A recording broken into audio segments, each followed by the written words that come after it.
If you can change your outlook, change some of your values, and change your rules, you'll find there's a whole other set of rules out there that are more conducive for people who want to be rich.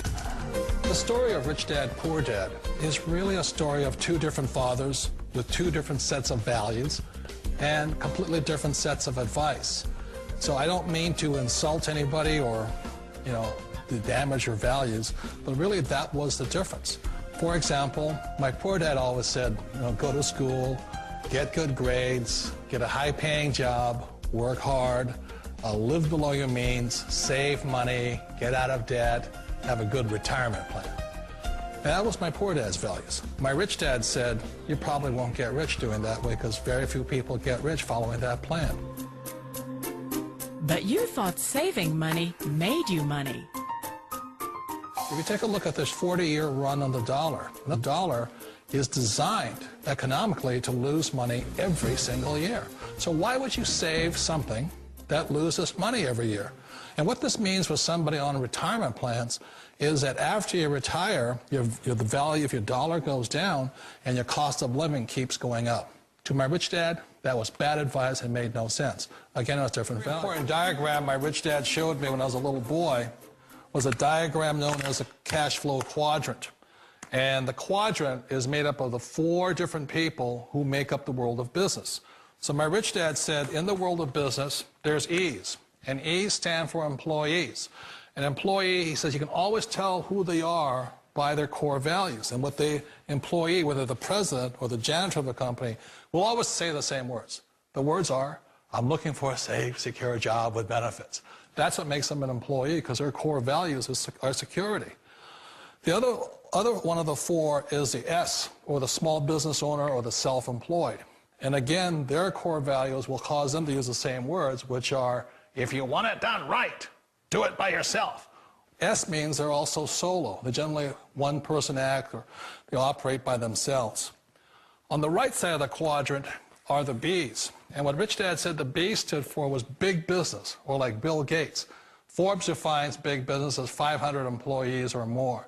And their words are different. They say, I'm looking for a good system, a good network, and the smartest people I know to help run my business. So they're unlike the S. They don't want to run the company by themselves. They want smart people to run their companies for them. And then the 4th of the quadrant is the I, and I stands for investor. These are people who have money work hard for them. These people are people who have people work hard for them. And these are the people that work hard for the rich here. So early on in my life, it was my poor dad who always said to me, Robert, go to school and so get a high-paying job. And so my poor dad's core value was to be an employee. He wanted job security, promotions, a steady paycheck, and all this. And so it was my rich dad who said to me, he says, Robert, if you really want to be rich, learn to build businesses. It made more sense to him to work hard to build a business, something you owned, and something you could pass on for generation to generation to your kids. Whereas my poor dad said work hard, but my rich dad said, why would you work hard for something you'll never own and you can get fired from right away? Again, that was the difference in values. So my rich dad suggested I learn how to be a business owner and learn how to be an investor. And that's one of the big differences. On this side of the quadrant, these people here work for security. They work for money also. On this side over here, their key value that they want is they want freedom. They don't want to have to work at a job anymore. They don't want to have to work for the rest of their lives. So the beauty of building a business and learning how to invest is very simply that this is passive income. You work hard for a few years, but possibly for the rest of your life, income keeps flowing to you. Of all the businesses out there, which type do you choose? One of the reasons I consider a direct selling business a perfect business is very simply because the company will work with you to get the business skills that make you rich. Always remember that it's not money that makes you rich, it's business skills. And that's why it's a perfect business. They'll take as long as you like to get the skills to make the money. And that's a lifetime skill thing. The other part about it is the low startup cost. Where else can you get in for under $500 and get these skills? For people who want to make the shift over to the B quadrant, which is what I would recommend for people, one of the beauties of a network marketing company is that you can do that for a very low price. And that's why I talk to people about considering network marketing. If you're to build a Microsoft, it would take you hundreds of millions of dollars. But a network marketing company allows you to start at a very low rate. They'll be patient with you. They'll take their time to transition over here. And the reason why that time is so important to most people is it takes time to change those values. And the most important thing is once you take the time, let's say it takes 1 year, 2 years, 5 years, whatever time it takes, once you see the value or the core values of this side and this side, you're unstoppable. Today, I would never go back and get a job. Why should I? I'd rather stay on this side, build companies, pay less taxes, and make more money. But the key is a person needs to change the values from my poor dad to the values of my rich dad. And that's one of the beauties of network marketing companies. They allow you the time, and at very low cost, they'll work with you to make that transition over there. The number one asset a person can build is build a business. That is the smartest thing you can do. Years ago, I decided not to follow the corporate ladder simply because, again, it was values. You know, my poor dad always said, go to school and get a high-paying job with the government or a big corporation. But my rich dad said, why would you work so hard at something you'll never own? You can't sell your job. You can't pass it on to your kids. So to me, it never made any sense. It made more sense to build my own business and hire other people. The other reason is that you really don't have much control if you're in the corporate ladder world. For example, you can get fired at any time. Or today we have what's called M&As, or mergers and acquisitions, where another company buys another company. So you could be a great employee, but the company that buys your company just fires you. Wait a minute. This sounds too good to be true.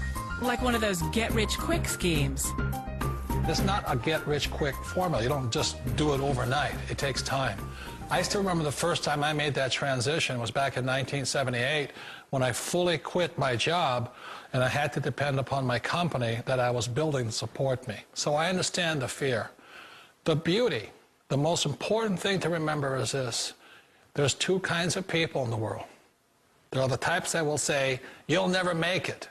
And I had a lot of people, a lot of friends and family saying that. You're stupid, don't do it. And the second type were the people that said, go for it, you can do it. Don't worry about it, we'll cover you. So the most important thing is support of friends and family.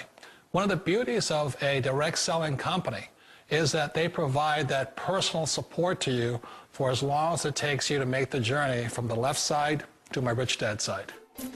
One of the challenges of being self-employed is that you're your own boss. You're the solo act. Like in the S quadrant, you're the individual. You do it on your own. Whereas in the B quadrant, you're a team player. You have to depend upon your team and count on your team. So the problem with being an S is that, let's say you're in a traffic accident, there goes your income. And let's say you get older and you haven't set enough money aside to retire on, that means you'll probably have to work for the rest of your life because you don't have anybody else to fall back on, not a team to count on. So one of the problems with the S, although most people say it's the most satisfying of all work, it is a solo act, and you're totally on your own. Personally, I'd rather be a member of a team. You know, they can count on me and I can count on them. We all know the world has changed, but sometimes the hardest thing to change is ourselves. And being an old guy, I sort of know the older I get, I sometimes get more set in my ways. And I think that's one of the things that a direct selling business offers people, why it's the perfect business. They allow you to take your time to make the mental, emotional, and physical changes required to move from the left side to the rich dad side. I think that's a big thing. It's a very gracious, it's a very elegant way, it's a patient way of supporting you in making the changes of your life. So please remember, change always creates upset, but sometimes we all know we have to make those changes. And if you know it's time for you to make that change, then the perfect business may be a direct selling business for you. Direct selling. It is quite possibly the perfect business for you. For more information, contact the person who gave you this video.